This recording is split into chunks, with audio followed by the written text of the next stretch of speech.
I may be getting into the French life here in the Poitou, but I have to admit I'm beginning to miss the luxuries of my old life in London. Getting breakfast together in the makeshift kitchen is far from luxurious, but my staple of hot water and fresh lemon, and Marmite and peanut butter on toast would taste great anywhere. And while I may no longer be reporting on the world's markets, I feel it's important to keep up with what's happening. The bathroom is almost worse than the kitchen, but it works, and besides, I've got work to do outside. The border trees have been slowly eating into my garden space, and I'm about to reclaim it all back.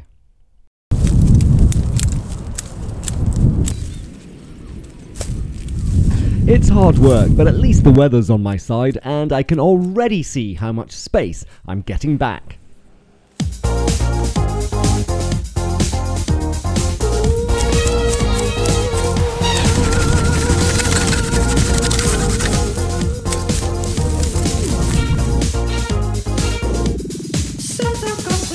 Most of the overgrowth ends up on the bonfire. Unfortunately, I seem to be quite good at setting myself on fire too. Ouch. 2 weeks of cutting and shearing and sawing, and I finally finished all the way around the border of the property. I had about 9 feet extra land that was just being covered up by shrubs and stuff, and now it's finally gone. Got my land back.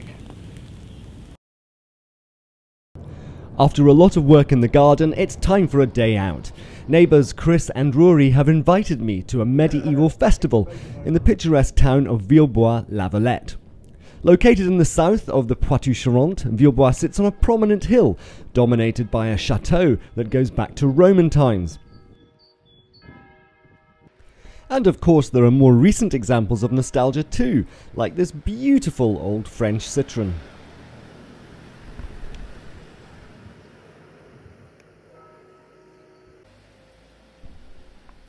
Villebois is steeped in history. During the 100 Years' War it was occupied by the English, and a chapel in the chateau was used by pilgrims on the route to Santiago de Compostela. Nowadays, the pilgrims seem to be more interested in bric-a-brac. Too sure about the music, you know, E.T. and Love Story. Yes, the French seem to have a penchant for playing all kinds of strange music through speakers mounted along the streets.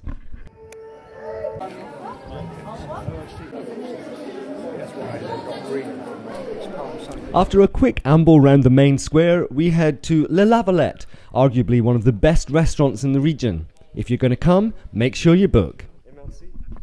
Cheers. Cheers. Oh, the entire times.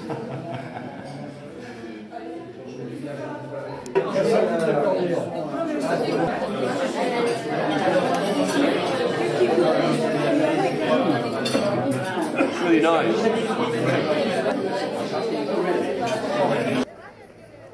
With lunch out of the way, it's time to take the market stalls by stealth. Takes me back to my train set days of being a kid. Oh.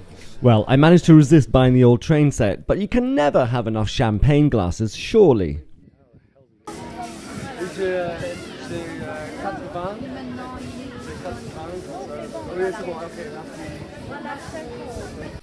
And before you ask, I have no idea what they were thinking when they bottled these vintages.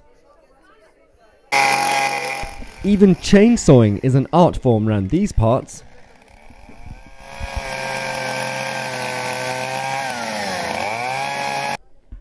It's soon time for our history lesson and guided tour of the ancient village. My name is Christelle, and I will try to do my best to speak English, but if you don't understand, just ask me and stop me. Kristen, our guide, really looks the part in her authentic medieval costume, and we certainly won't lose her in the crowd. So, he was already here in 12th century, but this both one was built in the 17th century.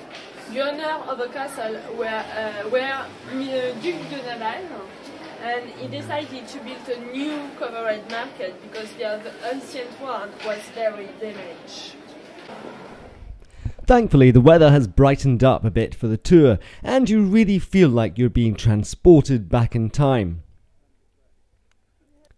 Finally, we reach the chateau, which of course comes complete with every medieval knight's must-have toy. You have to imagine like everything here was full of earth. You've got lovely grass with a little fountain on it and things. And we dig. It's the place for the Lord to live here.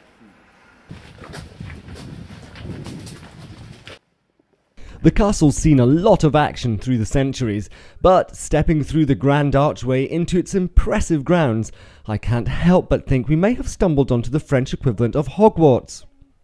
Anyone for a game of Quidditch? They just dig big windows because they wanted more light inside the we don't know exactly what was the tower.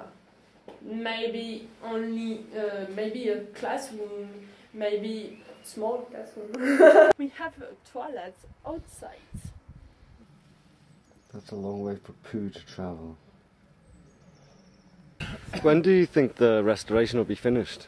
I don't know. Maybe never. There's no date to have it all finished. Keep digging. No, they can't. They can't because they stopped for 2 years to do archaeological digging because they had to do some reports and everything. But they start again this summer. Oh, okay. So all the time they restore something, they discover other things. So it's never ends.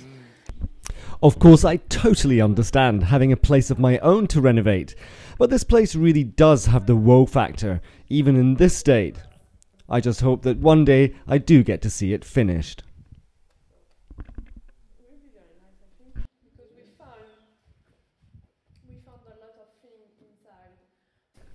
Tour over, and it's time for a cornuelle, a specialty of the region. It has 3 points and a hole in the middle. The recipe is said to be a closely guarded secret, even today. I'm gonna have that one.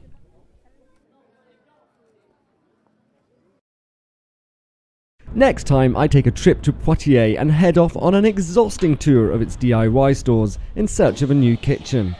And I finally start ripping out the old one.